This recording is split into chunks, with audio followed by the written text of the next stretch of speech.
લક્ષ્ય ન્યૂઝ, એક નજર, એક લક્ષ્ય. કલોલના છત્રાલ જીઆઈડીસી વિસ્તારમાં આવેલા એક ભંગારના ગોડાઉનમાં આગ લાગી છે. આ ગોડાઉનમાં કાપડ વેસ્ટ, પ્લાસ્ટિક વેસ્ટ અને કેમિકલ વેસ્ટનો ભંગાર હોવાથી આગે વિકરાળ સ્વરૂપ ધારણ કર્યું હતું. આગના કારણે ધુમાડાના ગોટે ગોટા દૂર દૂર સુધી દેખાયા હતા. ઘટનાની જાણ થતાં જ પોલીસે તાત્કાલિક સ્થળ પર પહોંચી આસપાસની ઓરડીઓમાં રહેતા લોકોને સુરક્ષિત અંતરે ખસી જવા સૂચના આપી હતી. પ્રાથમિક માહિતી મુજબ ફાયર બ્રિગેડની ટીમો ઘટના સ્થળે પહોંચી નથી, જેના કારણે આગ વધુ ફેલાઈ રહી છે.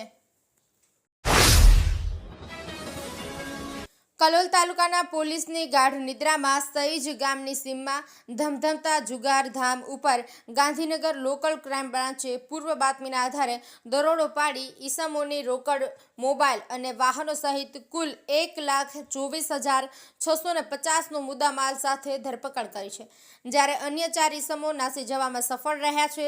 ગાંધીનગર જિલ્લાના કલોલ શહેર અને તાલુકા વિસ્તારમાં દારૂ જુગારની પ્રવૃત્તિઓએ માજા મૂકી દીધી હોવાની સ્થાનિકોમાં વ્યાપક બુમરાણ ઉઠવા પામી છે અને પોલીસ વડા રવિ તેજા વાસમ શેટ્ટીએ લોકલ ક્રાઇમ બ્રાન્ચને કોઈની પણ શહેર શરમ રાખ્યા વિના કડક કાર્યવાહી કરવા સૂચના આપેલી છે, જે અન્વયે એલસીબી પીઆઈ ડીબી વાડાની ટીમ અલગ અલગ ટીમો કલોલ વિસ્તારમાં પેટ્રોલિંગ કરી રહી હતી.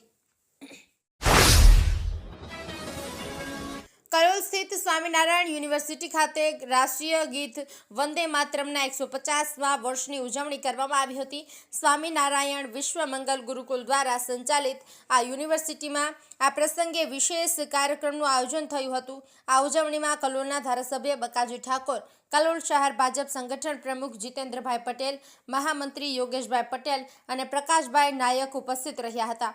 આ ઉપરાંત પ્રદેશ બક્ષીપંચ મોરચાના ઉપપ્રમુખ મહેન્દ્રભાઈ બાવળિયા અને શિરીષભાઈ પટેલ સહિતના સ્થાનિક રાજકીય આગેવાનો પણ હાજર રહ્યા હતા.